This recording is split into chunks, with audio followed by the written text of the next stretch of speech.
Assalamualaikum warahmatullahi wabarakatuh. Halo teman-teman, perkenalkan nama saya Zuanita Febriana dan di sini saya akan menjelaskan materi tentang Orde Reformasi. Nah, di masa Orde Reformasi ini terdapat perubahan politik dan sosial yang terjadi di Indonesia. Nah, untuk pendahuluannya yang pertama terdapat penjelasan singkat tentang apa itu Orde Reformasi. Yang kedua, terdapat latar belakang krisis ekonomi dan politik yang terjadi di akhir Orde Baru. Dan yang terakhir, ada nih penjelasan mengenai kejatuhan Presiden Soeharto dan transisi menuju era reformasi. Langsung saja ke latar belakang di masa Orde Reformasi. Di sini terdapat dua latar belakang ya teman-teman. Yang pertama terdapat krisis ekonomi Asia di tahun 1997 sampai 1998, di mana peristiwa tersebut terjadi karena ketidakpuasan terhadap pemerintahan Soeharto yang dianggap otoriter dan korup. Yang kedua ada gerakan mahasiswa dan rakyat yang menginginkan perubahan, di mana hal tersebut menyebabkan protes besar yang mendorong pengunduran diri Soeharto pada tanggal 21 Mei 1998. Peristiwa penting dalam Orde Reformasi sendiri itu ada 4 ya teman-teman. Yang pertama, pengunduran diri Soeharto di tanggal 21 Mei pada tahun 1998. Yang kedua yaitu pembentukan pemerintahan B.J. Habibie yang merupakan presiden ketiga Republik Indonesia. Lalu yang berikutnya terdapat pelaksanaan pemilu di tahun 1999 yang pertama setelah era Bapak Soeharto. Yang terakhir ada amandemen UUD 1945 yang dilakukan dalam 4 tahap, di mana di tahap pertama dilakukan pada tahun 1999 dan di tahap terakhir dilakukan pada tahun 2002. Amandemen Undang-Undang tahun 1945.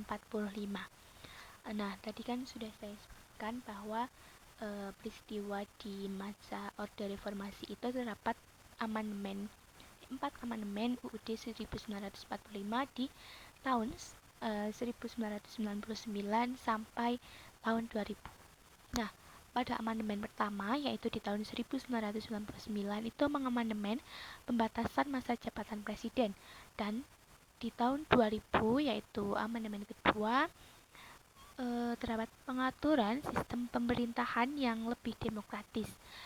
Di amandemen ketiga pada tahun 2001 yaitu mengamandemen peningkatan peran MPR dan DPR, dan amandemen terakhir di tahun 2002 yaitu mengamandemen penegasan terhadap pemilu langsung. Reformasi ekonomi terdapat 3 yaitu yang pertama deregulasi dan desentralisasi ekonomi. Yang kedua, pembenahan sektor perbankan dan ekonomi makro. Dan yang terakhir, terdapat penurunan utang luar negeri dan kebijakan stabilisasi ekonomi. Nah, selanjutnya terdapat perubahan sosial dan politik pada Orde Reformasi.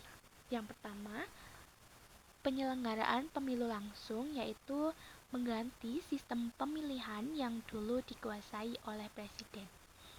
Yang kedua, ada desentralisasi kekuasaan, yaitu otonomi daerah dan pemberian wewenang lebih besar kepada pemerintah daerah. Yang ketiga, kebebasan pers dan hak asasi manusia, yaitu lebih banyak ruang untuk media massa dan organisasi masyarakat sipil. Di setiap masa pasti ada tantangannya masing-masing, sama halnya seperti tantangan di pasca reformasi. Yang pertama ada korupsi yang masih menjadi masalah besar, ketegangan sosial dan politik antar kelompok, proses pemulihan ekonomi yang masih berlangsung, dan ketidakstabilan politik dan munculnya radikalisasi. Nah, tadi kan sudah tahu nih tantangan di pasca reformasi. Sekarang kita langsung menuju ke dampak positif Orde Reformasi sendiri ya. Ada sistem politik yang lebih demokratis dan terbuka. Selanjutnya, kemajuan dalam hak asasi manusia dan kebebasan pers. Dan yang terakhir, terdapat pembangunan dan kemajuan di sektor teknologi dan juga pendidikan.